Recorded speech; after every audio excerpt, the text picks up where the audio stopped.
pagi ini kajian tafsir kita masih surat Al-Baqarah, memasuki ayat 256.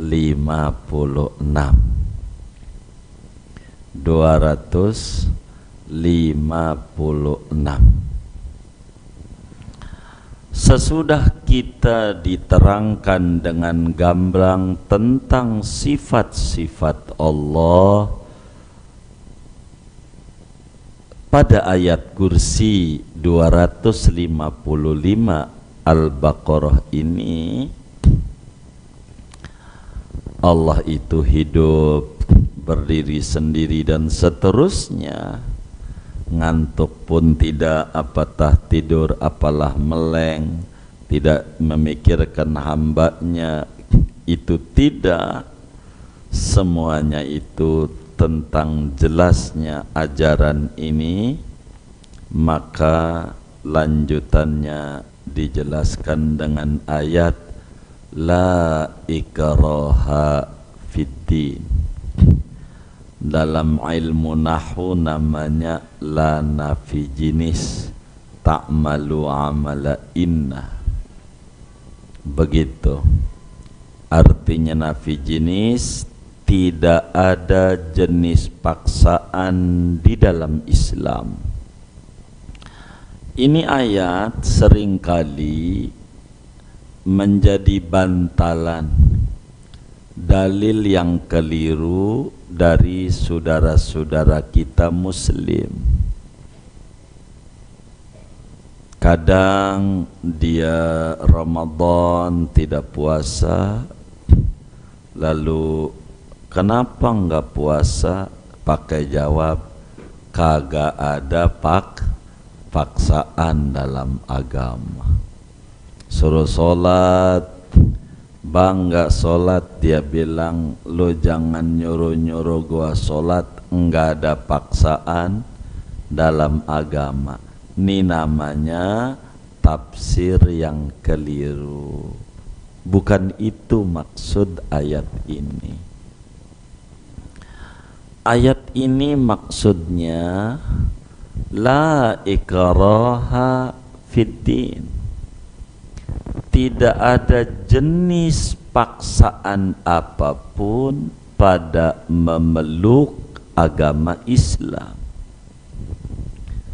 Jadi Muslim dilarang oleh Allah untuk maksa-maksain non-Muslim, Buddha, Hindu, Konghucu, Nasrani, Yahudi, apa saja, Sunda Wiwitan atau apa aja lah, animisme.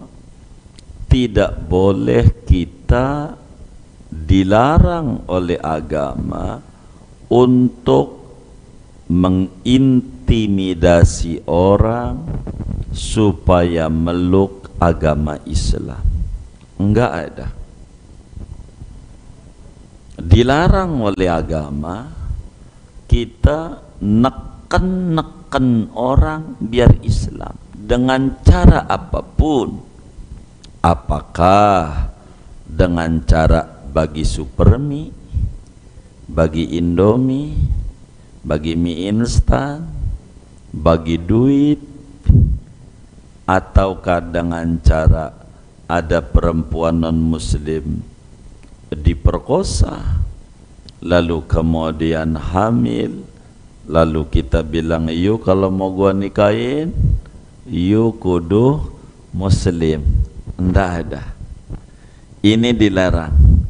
Islam tidak boleh mengiming-imingi makanan ini apa aja untuk orang memeluk agama Islam. Itu dilarang oleh agama. Haram. Tidak boleh maksa-maksa orang supaya masuk agama Islam.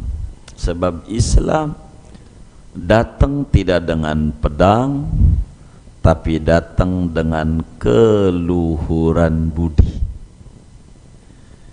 Itu Islam. Tidak boleh kita maksa orang untuk beragama Islam. Dilarang. Begitu dilarang. Begitu maksa-maksa orang, mengintimidasi, itu dalam agama, itu masuk Islam. Timbang nyoblos mah jangan pakai paksa juga, orang masuk Islam aja nggak maksa-maksa. Masa timbang nyoblos saja harus diintimidasi orang? Nggak usah. Tapi kata teman-teman kita, ini udah masuk Ramadan belum sih ya? Hah? Udah Ramadan belum, Bu? Hah? Belum, baru apa? Tapi ada kawan kita di kampung Rawa ini yang bilang udah Ramadan, tandanya banyak yang bagi sembako,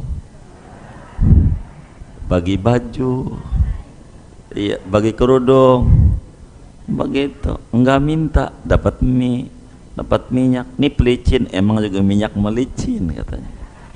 Begitu. Jadi lebarannya kapan? 14 Februari kata dia gitu. Kata dia begitu. Jadi Islam itu tidak boleh paksa orang.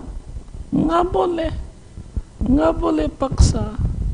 Nggak boleh. Kita maksa orang supaya masuk Islam. Dilarang. Orang Islam ini agama yang jelas. Bagaimana tidak jelas? Ini cincin.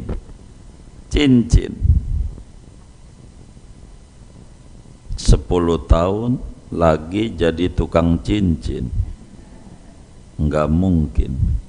20 tahun lagi jadi tukang cincin, akal bilang kagak mungkin. Mau 100 tahun ke, yang namanya cincin tetap cincin, kagak bakalan berubah jadi tukang cincin.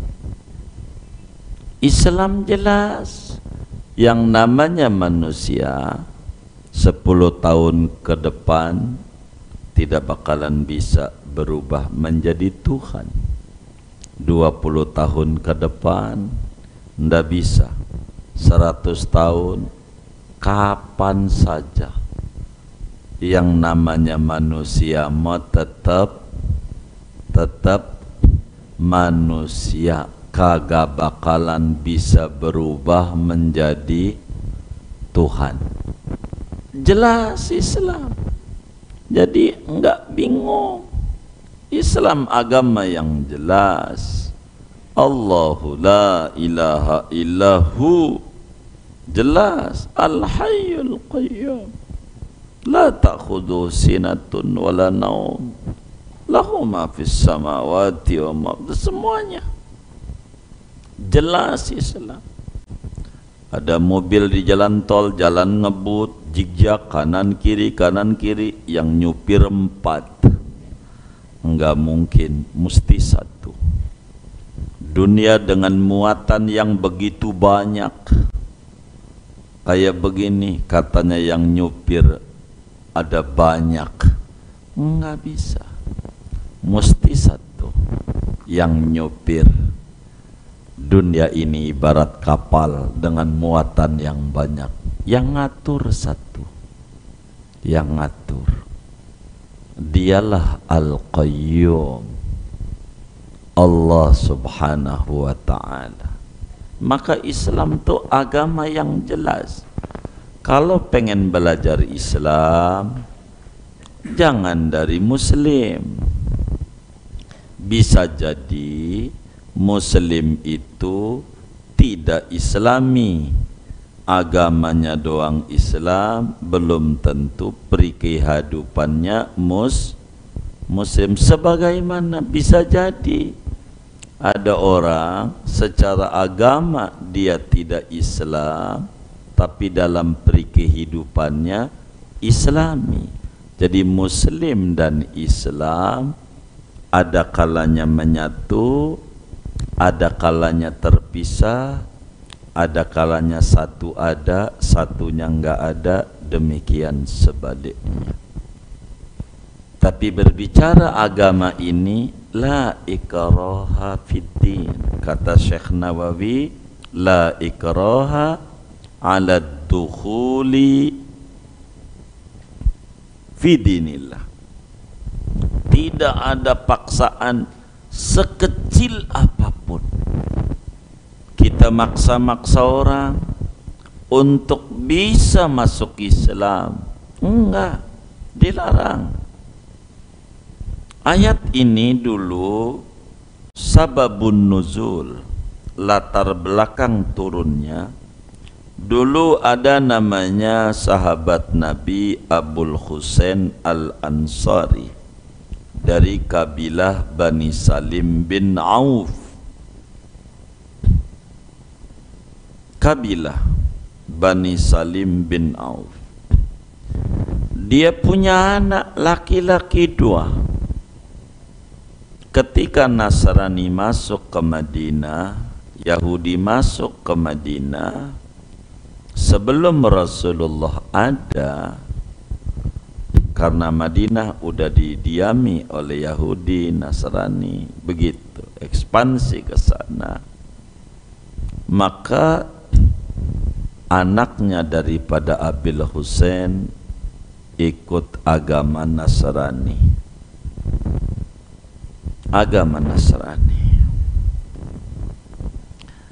Ketika nyampe ke Madinah, ketemu Rasulullah sallallahu alaihi wasallam, maka kemudian si anaknya ini kan patuh sama bapa, nurut sama orang tua.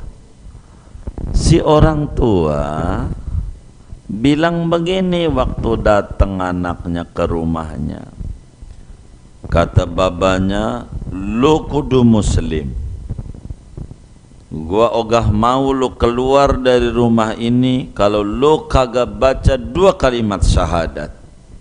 Lu kudu muslim. Anaknya nggak mau. Kalau nggak mau saya gebukin. Tar dulu, apakah nabimu mengajarkan begitu? Menghadaplah 2 anak dan bapa di hadapan Rasulullah sallallahu alaihi wasallam. Kata si anak, ini bapak saya maksa-maksa agama Islam. Emang begitu Islam? Maka kemudian turunlah ayat la ikraha fid-din. Tidak ada paksaan di dalam masuk dan memeluk agama Islam. Nggak boleh. Dibilangin sama abahnya Abil Husain, tidak boleh maksa-maksa. Baik deh ya Rasulullah, tuh sahabat, tinggalin, udah biarin. Begitu Islam, indah. Bapak bisa maksa sama anak, bapak bisa maksa sama anak, begitu. Lo ikut, kata bapaknya, maka anak baik ikut. Siapa yang gendong? Tuh ada yang rada tuaan tuh, yang gendong, digendong juga ikut. Akhirnya gara-gara ada yang gendong, dipaksa sama babanya ikut. Begitu sekarang, begitu digendong sama yang rada tuaan, yang dulu si musuhan sama babanya. Begitu baba bisa maksa sama anak, yo Islam, kata Nabi, jangan, la ikraha fiddin. Allah larang, nggak ada paksaan masuk Islam, nggak boleh, nggak boleh dipaksa. Terserah, terserah, nggak dipaksa dalam Islam. Maka maknanya kita juga begitu, tidak bisa. Tapi tunjukkan kebenaran Islam dengan perilaku kita. Kebenaran Islam itu adalah hal pokok, begitu. Dan Muslim kudu tahu. Maka qad tabayyana rusydu minal ghayy. Kenapa tidak perlu dipaksa? Uang sudah nyata, mana hitam mana putih, begitu, udah jelas mana hidayah, mana ghawayah, mana kebenaran, mana kebatilan. Udah jelas mana keimanan, mana kekufuran. Udah jelas mana cahaya, mana kegelapan, mana hidayah, mana kesesatan. Udah terang benderang. Islam agama yang terang benderang. Tidak perlu kita intimidasi orang untuk kemudian memeluk agama mulia ini. Nggak usah. Andai kita punya tetangga atau ada orang ngontrak di rumah kita agama lain, boleh saja sebagai muamalah. Lalu kemudian kita paksa dia jadi muslim, salah. Enggak. Ini muamalah, boleh saja. Sebagai muamalah, boleh. Kita beli kepada non muslim, enggak apa-apa muamalah. Hukum muamalah. Tapi berbicara kita akidah, kebenaran telah jelas. Kita dilarang oleh agama untuk maksa-maksa orang untuk masuk pada Islam. Maka kenapa dakwah yang masuk ke Indonesia lewat Wali Songo begitu berhasil? Islam di Indonesia ini, saudara, begitu Islam di Indonesia ini berhasil karena mereka dengan cara berperilaku Nabi Muhammad sallallahu alaihi wasallam dengan tata sopan. Ada yang dagang, daganglah mereka, tapi dagang dengan dagang Islami, sehingga orang tertarik dengan pedagang-pedagang Arab ini yang di Indonesia. Itulah wali-waliullah.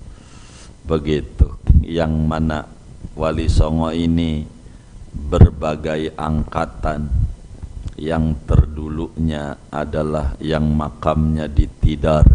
Tidar mana ya? Tidar ya? Magelang, di atas gunung Syekh Ahmad Syubakir. Sebelum Wali Songo yang sekarang kita banyak, angkatan pertama. Begitu, ntar ada lagi Maulana Maghribi, banyak, 9 lagi datang dakwah kemari, sampailah Wali 9 ini, Wali Songo. Dari Maulana Malik Ibrahim terus saja sampai Sidi Syarif Hidayatullah, Sunan Gunung Jati. Ini akhlak, ditunjukkan ajaran Nabi, tertariknya dengan Islam. Tidak ada paksa, enggak dipaksa untuk masuk agama Islam. Sebab Islam agama yang jelas, agama yang terang benderang. Tidak boleh merepresentasikan Islam daripada pemeluknya. Kenapa?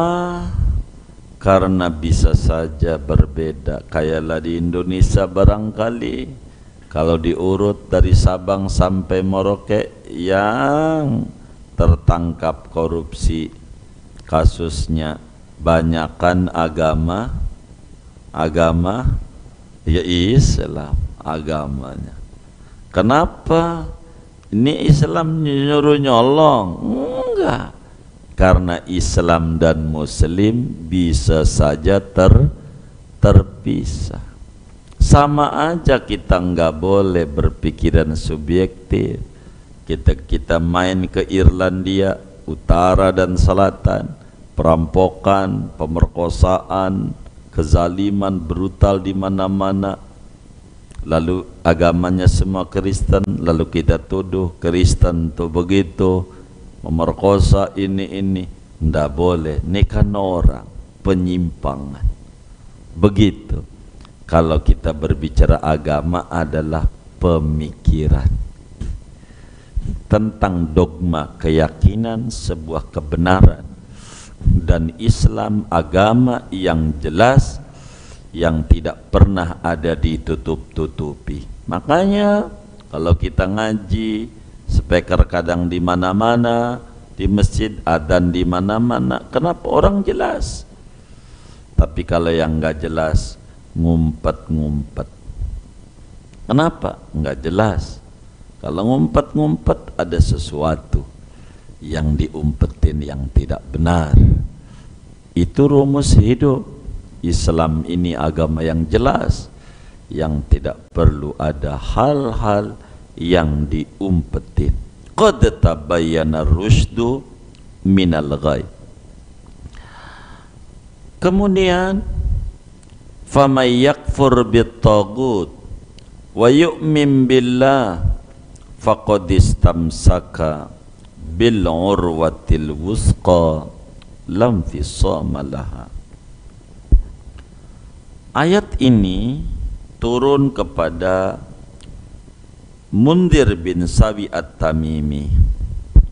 Kata Syekh Nawawi Al-Bantani, dijelaskan oleh Allah, famay yakfur bit-taghut wa yu'min billah faqad istamsaka bil urwatil wusta. Siapa orang yang kufur dengan setan, artinya apa saja yang disembah selain Allah, batu-batuan, pohon-pohonan, manusia, apa aja disebut dalam bahasa Arab taghut. Apa saja yang dia kufuri tentang taghut, namun dia beriman kepada Allah dengan keimanan yang mantap, maka orang ini sedang berpegangan dengan tali yang kuat yang tidak pernah putus. Kalau orang beragama Islam melepaskan baju-baju kekufuran, maknanya dia pengen nyelamatin diri dengan memegang tali yang kuat, dinul Islam. Lepaskan itu agama kekufuran, lepaskan agama kesyirikan, menyembah selain Allah, pegang pada Tuhan yang satu, la ilaha illallah, maka faqad istamsaka bil urwatil wusqa, pegangannya Allah.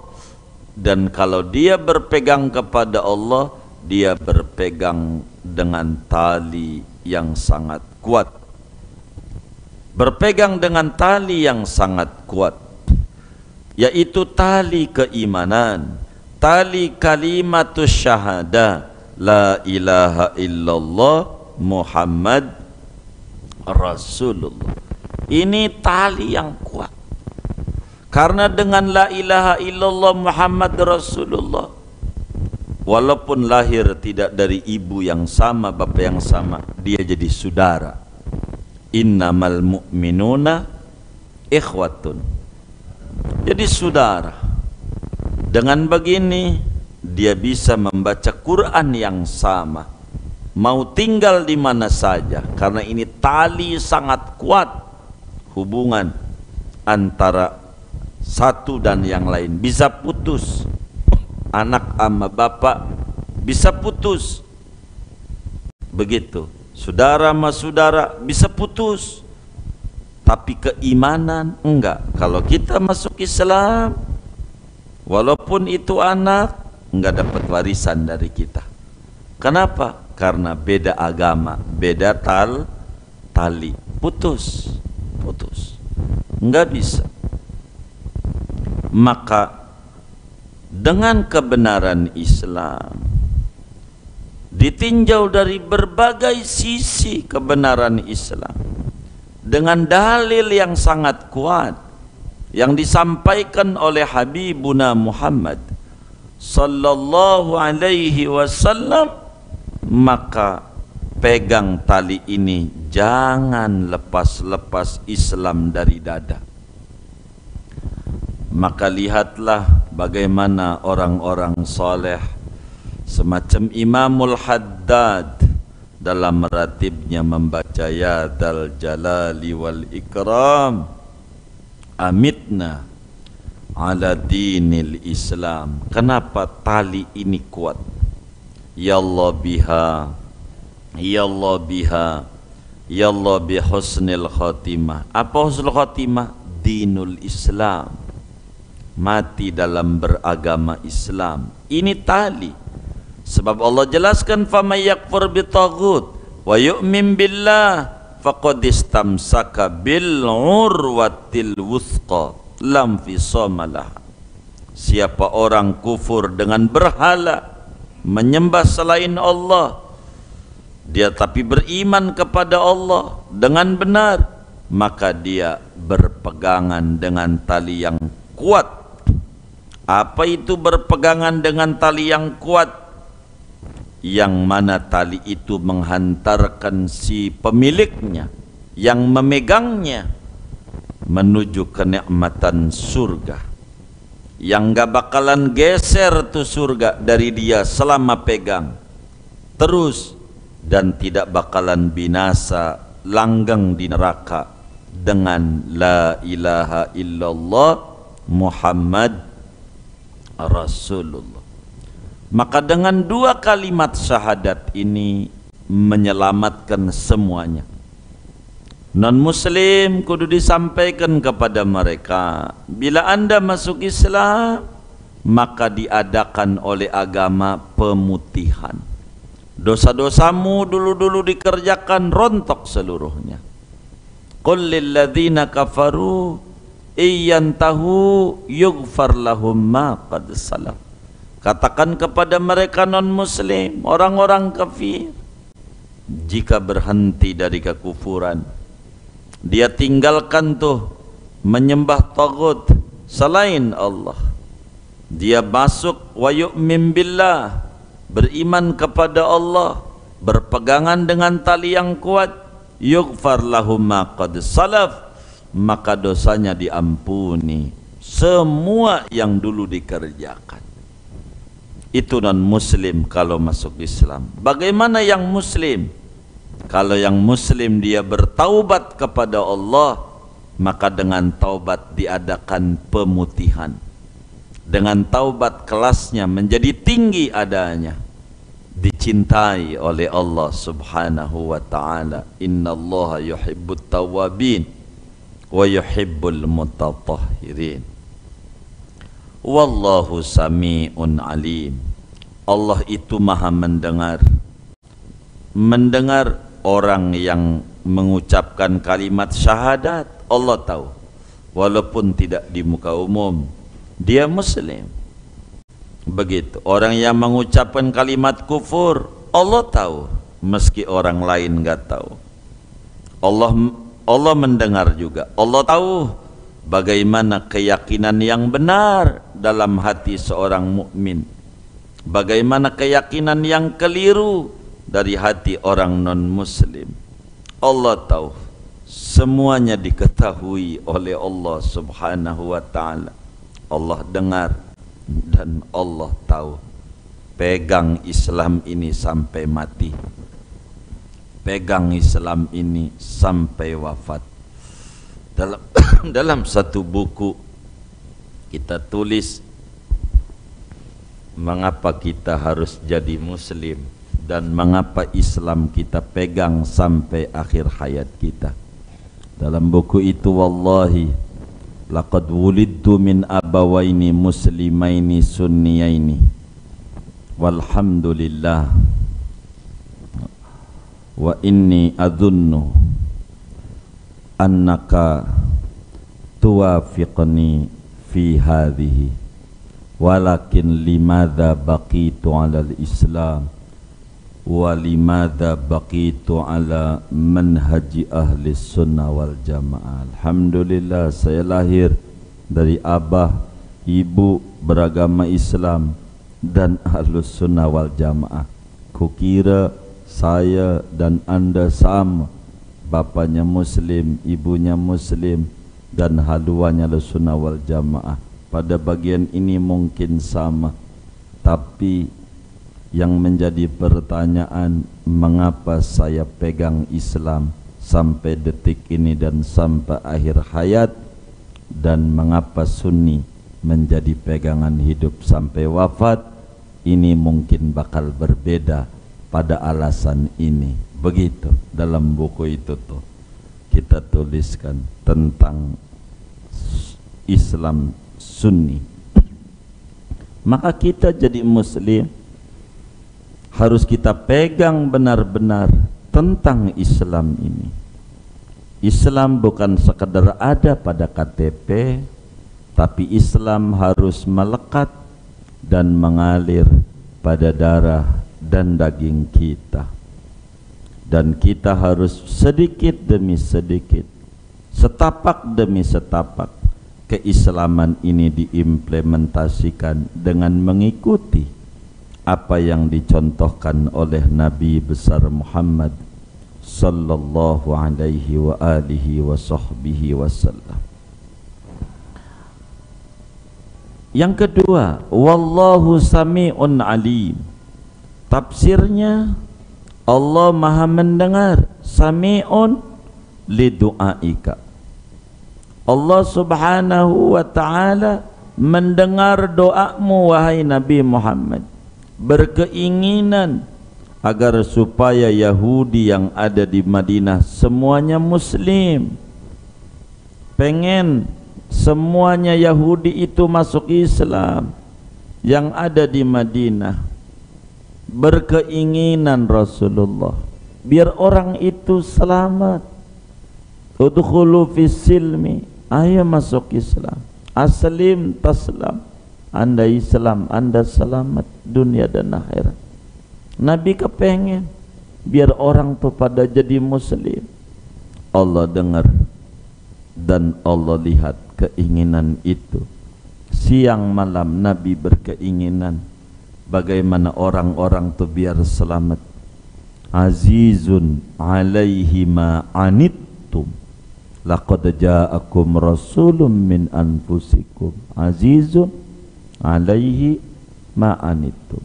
Nabi itu merasa pusing kalau ada orang susah, ada orang agama lain pengen biar dia beragama Islam. Kita pun harus begitu. Ada orang agama lain begitu mau bergaul sama kita, ada maulid, dia nyumbang lah dia, ini Pak buat atau Idul Adha ngasih apa namanya ya, kurban, atau ada santunan yatim dia bantu. Bagaimana ini? Bagus. Orang agama lain bantu, ambil. Minta, jangan. Dia bantu, ambil. Jangan, ini ada maunya, jangan buruk sangka. Ini udah bagus, dia mau bantu, tinggal dikit lagi kita doain biar dia dapat hidayah Islam. Ya Rabb, ini orang udah bagus, mau nyantun yatim padahal agamanya lain. Ya Rabb, kasih hidayah dia biar jadi muslim. Begitulah kita, sikap yang benar. Jangan kita batasi, ini ndak benar ini, jangan. Kita tak boleh buruk sangka. Allah tahu kita berkeinginan biar orang lain masuk agama Islam, karena dengan Islam dia selamat, kebenaran yang ada, dan kita harus menyelamatkan orang lain. Kita jadi muslim bukan sekedar kita selamat diri, tapi kudu menjadi muslih. Sebab muslim ada dua, ada muslim soleh, ada muslim muslih. Muslim soleh, muslim yang nyelamatin dirinya sendiri, namanya soleh. Tapi muslim muslih, dia menyelamatkan diri dan orang lain. Dan Nabi itu pengen bukan dirinya doang yang selamat, tapi orang lain juga agar supaya selamat. Maka ini yang perlu ada pada kita. Maka dari ayat ini saudara, kita tidak boleh maksa-maksa orang lain untuk masuk Islam, tapi tapi sampaikan oleh kita sebagai muslim, dakwah semampu kita, sampaikan tentang kebenaran ajaran Islam ini, sampaikan kepada orang lain tentang betapa Islam benar-benar agama yang diridhai oleh Allah Subhanahu wa ta'ala. Kebenaran hitam putih, tidak ada abu-abu dalam Islam. Kalau hitam hitam, kalau putih putih. Kalau muslim berarti tidak kufur dia. Kalau kufur berarti dia tidak muslim dia. Maka la ikraha fid din, qad tabayyana rusydu minal ghayy, faman yakfur bit-taghut wa yu'min billah faqad istamsaka bil urwatil wuthqa lam fisama laha wallahu sami'un alim.